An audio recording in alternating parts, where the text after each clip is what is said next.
I'm here today with Miss Sweet B. Thank you for joining me.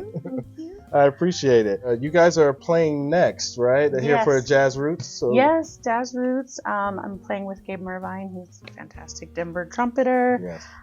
So it's a little trio. So we'll have a nice acoustic-like set at the Dorsey from 5 to 7. Okay, so it's going to be you, Gabriel, and who else is playing with you guys? You know, I'm not exactly sure. Gabe always keeps me on my toes, so it'll be somebody fantastic. Yeah, that's always the name of the game. Exactly. You just kind of find out who you As the singer, we don't always know. No, I get it. He'll get somebody great. Awesome. Yes, I've been here 13 years in Denver, actually as of January, and I love it. I don't see myself going anywhere else, but I'm originally from Southern California, Inglewood area. So if you're familiar with Inglewood, that's my hometown. Gotcha. That's also where I first learned about jazz from my grandparents. Okay. And when I was younger, we moved to Las Vegas, my immediate family. It's a little cheaper to live there than Southern California. Sure is. But was there up until I moved to Denver. So I'm a West Coast girl. I think it's the best coast. And yeah, I love it. But Denver has so much history and culture, so I'm very happy to be here. Okay. So, young. 3 years old. My parents put me in piano lessons. Oh, okay. So I've always had an affinity and an ear for music. At 10, I became a cellist. I know I'm wearing nails today. It's only because I'm performing, but I play the cello too. So I'm classically trained. But singing, I've done my whole life, but didn't really get into it professionally till after high school. So I'm a little older now, so it's been almost 20 years that I've been singing. But yeah, it's great. Who all are you playing with around town? Do you have many bands you play with, or do you stick to certain people or anything like that? As of right now, yes. I'm actually getting my bachelor's degree at Metro down the street. I'm also a flight attendant for Delta Airlines. So I have many hats and I don't have a lot of time. So post-pandemic, I haven't been able to do as much singing as I did before. Sure. I actually had a band pre-pandemic, but now I get to be the feature. So whoever hires me is who I'm singing with. I get that. But mostly the jazz musicians, Gabe, whoever would like to have me, I'm happy to sing. Awesome. That actually kind of leads me to my next question. Do you sing other styles, of course? Yes. I take it. Yes, Stevie Wonder is my favorite artist of all time. So I love me some soul, some R&B, mostly black vernacular music. But I love it all. I'll do it all. Awesome.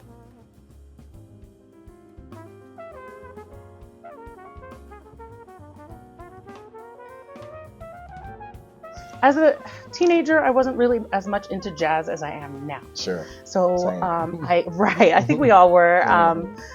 I guess I just thought it was maybe the old folks music. I'm sorry, I don't want to offend anyone, but that's what my grandparents listened to. And the shows that we watched featured jazz musicians, but it was for the parents. So even though I was always influenced and loved the music and knew the music, it was always something that I wasn't really connected to until I got really close with my grandparents in the late 90s and beyond. But what my favorite genre is that traditional jazz. I love Nina Simone, Dinah Washington, Ella Fitzgerald. From what I hear, she sang down the street at the Rodsonian. So I'm feeling really excited. Her spirit is here. And, to me, those are the founders and the roots of jazz music. And even though the music has evolved and become into many wonderful sects of jazz and has influenced rock and roll and R&B and a lot of the other genres we talked about, that traditional jazz is the only American music that is truly American. That is truly American. That is truly original. Exactly. Yes, everything branched off. So I am like such a purist when it comes to that. And I'm like, that's mine. That's like from my ancestors, from the people that were here before me. And I want to walk in those footsteps.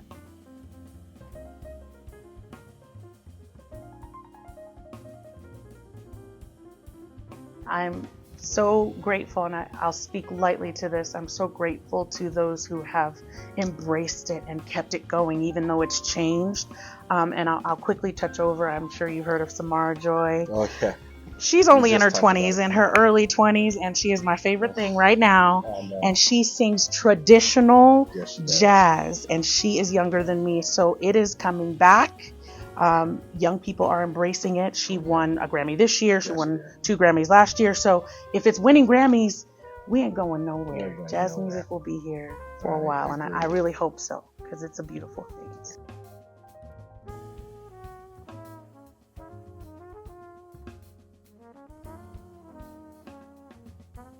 Obviously, with my job, I travel the world. So, you know, I love to go check out a jazz club in France. I love to go check out a jazz club in Spain. Oh, yeah. Everybody puts their little footnote on it and changes it and adds their little Spanish flair to it, their little, you know, French flair to it. And, you know, I'm sure you've heard of Django Reinhardt. Like, he's iconic in his own, but that wasn't what was being done over here at the time. Exactly. But we loved him and we embraced it, and the artists got to enjoy the French influence on it. So it's ever changing, and I love going to different places around the world and picking up little bits. And I have favorite artists from all over there too. And I really love African music too, which is the original root. If you don't listen to African music, the music that has come out in the last 4 years specifically is fire. Yeah, and like, it's very phenomenal. Yeah, it's, you can see where we get our rhythms from in jazz.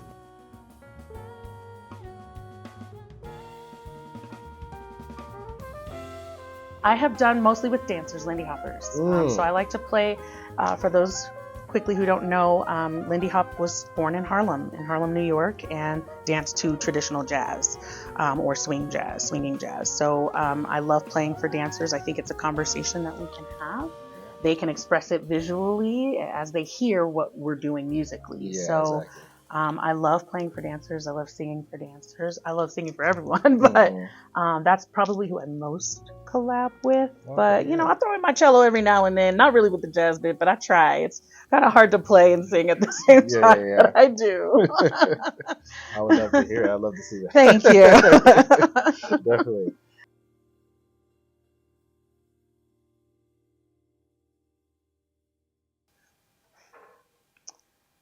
With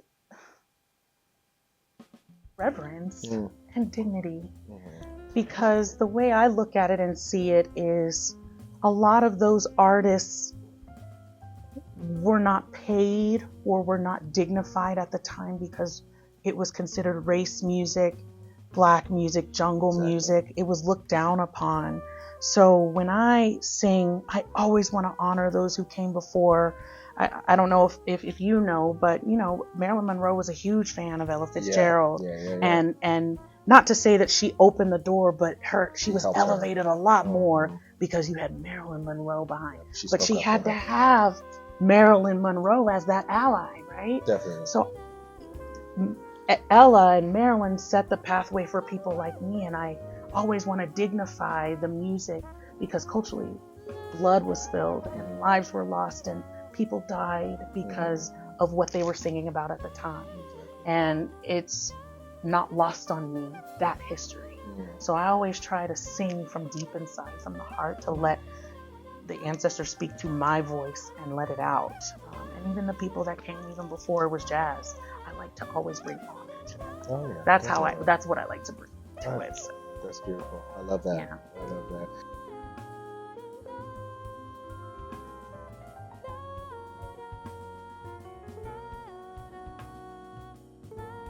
I think that music programs are suffering right now. I absolutely agree. And when I finish doing all the things that I'm doing, that is my goal. I want to, you know, graduate and get back into bringing people to play the instruments. I have nothing wrong with technology or an electronic sound, but there's so much we haven't discovered yet. I agree. And there's certain things that a human can do that a computer cannot do. So I am hoping that we can continue this and that it can keep evolving. And we can maybe blend some things, and then we can also stick to what works. I say if it don't broke, don't fix it. We're in that time where it's going to be a very interesting next few years of figuring out how to continue that. Yeah, I agree. Because, you know, music lessons I know are not cheap. No. Time of practice and, you know, really honing in on that craft, it's hard. It's hard for people to even for me to sometimes stay focused and practice on things. So I don't want to lose that element. I don't want to lose the art of playing an instrument and using that as a skill. Yeah, exactly. Exactly. Speaking of the pandemic, how do you feel like We're here. We made it. We made it past the pandemic. Yes, exactly. I noticed there was a lot of venues and a lot of places where people are like playing now. It's like buzzing a lot more. How do you feel about that? Do you think that it's been a stark change? I know before the pandemic it was quite moderate. I know a lot of people came out to see music, but now I think people are coming out to see more. 2022, 2023. People are still recovering, and it was traumatizing for a lot of people. You know, we lost a lot of people, including musicians, in the pandemic. And I'm still, trying to recover. I was a flight attendant during that time. I've been a flight attendant 7 years. It was the craziest time of my life. I can only flying through that. And so we lost a lot of good venues. Venues change. Venues don't want to pay. So there's that whole bit. You cannot not pay a musician and expect that quality without paying for that skill. So I think now it's getting back to what it was, and people are seeing the value in that. But for a while, people were just trying to survive, which I understand. You can't really afford after coming out of a pandemic paying a band. But there's so much talent, and they deserve to be compensated for it. So I'm glad to see it bouncing back.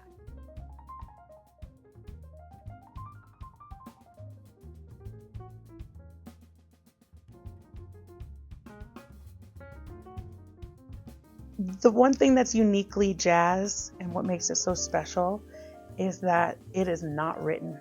It's in here, right? I'm a classically trained cellist. I know written music. I know Bach. I know Mozart. I know that's all beautiful. And I'm glad we have it written because I'm still playing it today in 2024.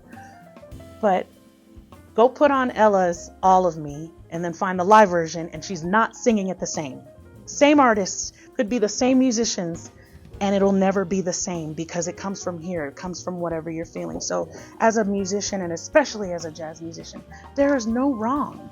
There is no wrong. Take whatever influence you have and make it your own, and let your voice come out in whatever it is that you're doing. So don't feel like you have to be just like this person. Or, like I said, I'm a fan of Samara Joy. Like, she's just like, man, why couldn't I do what she's doing? And she's killing it, but she's making it her own. So find your voice. Let the music speak through you. Let it be an expression of you. And I'll be honest with you, as a teen, music saved me so many times. Tell me about it. like we just talked about, we've been through so much.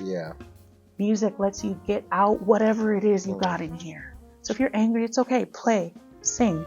If you're happy, play, sing. If you're sad, play, sing. That's why there's so many different songs for different things, because we have love emotion, anger, sadness, pain. Such a release for all. And it's a release. That's what gets us through. So use that voice. Awesome.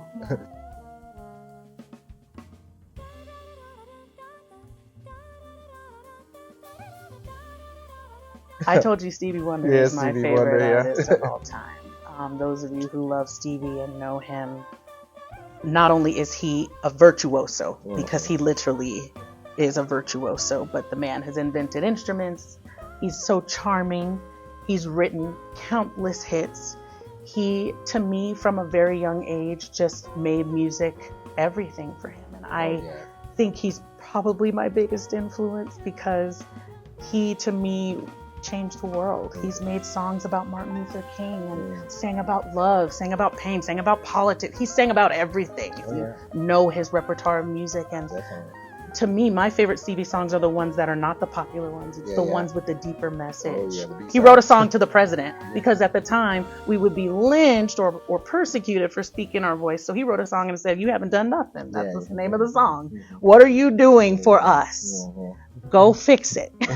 So to me, he's an icon because he used his music as his voice. Motown did. Motown gave not just Stevie, but so many artists at the time. That's how we used our voice, because we were still going through the end of Jim Crow into civil rights. And so look at what it did, and look at where we are now. Imagine where we will go in the next 20, 40, 50, 80 years. Oh my goodness. So I'm eager for that. I love that. It's up here. Thank you so much, Sweet B, for sitting down and having a conversation. Thank you. Thank you, guys.